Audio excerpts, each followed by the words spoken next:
اعوذ باللہ من الشیطان الرجیم بسم اللہ الرحمن الرحیم۔ پیارے ساتھیو، آج ہم درس حدیث کے حوالے سے حدیث نمبر 19 آپ کے سامنے پیش کر رہے ہیں۔ قال رسول اللہ صلی اللہ علیہ وآلہ وسلم الحیاء شعبۃ من الایمان۔ نبی مہربان صلی اللہ علیہ وآلہ وسلم نے فرمایا حیا ایمان کا اہم ترین شعبہ ہے۔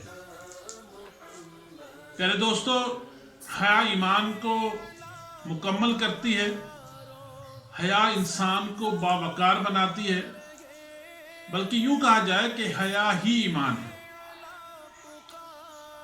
اور جب انسان ایمان لے آتا ہے تو اس میں حیا پیدا ہو جاتی ہے، اور حیا دار انسان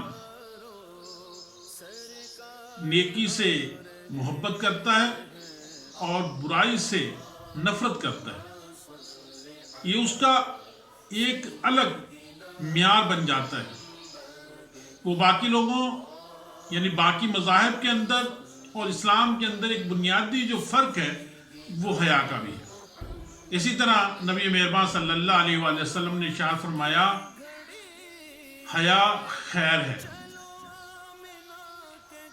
اور پھر دوسری جگہ فرمایا کہ حیا ہی خیر ہے، یعنی حیا کے اندر کوئی نقصان نہیں آپ کو ہو سکتا، آپ کو کوئی مسئلہ نہیں ہو سکتا، بلکہ حیا کے اندر خیر ہی خیر۔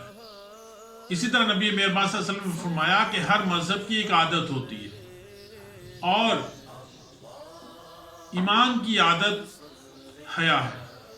نبی مہربان صلی اللہ علیہ وسلم نے ارشاد فرمایا حیا اور ایمان دونوں ملے ہوئے ہیں، اگر ایک بھی الگ ہو جائے تو دوسرا خود بخود ختم ہو جاتا ہے۔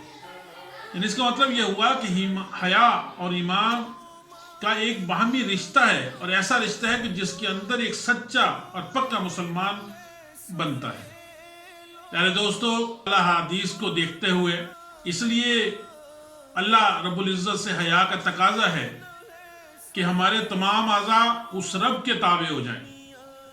ہماری آنکھیں، ہمارے ہاتھ، ہمارے پاؤں، ہماری زبان اور ہمارے کان، یہ سب اس رب کے تابع ہو جائیں کہ جس سے حیا کا حقیقی مقصد ہماری زندگی کا منبع بن جائے، جس کے نتیجے کے اندر اللہ ہم سے راضی ہو جائے۔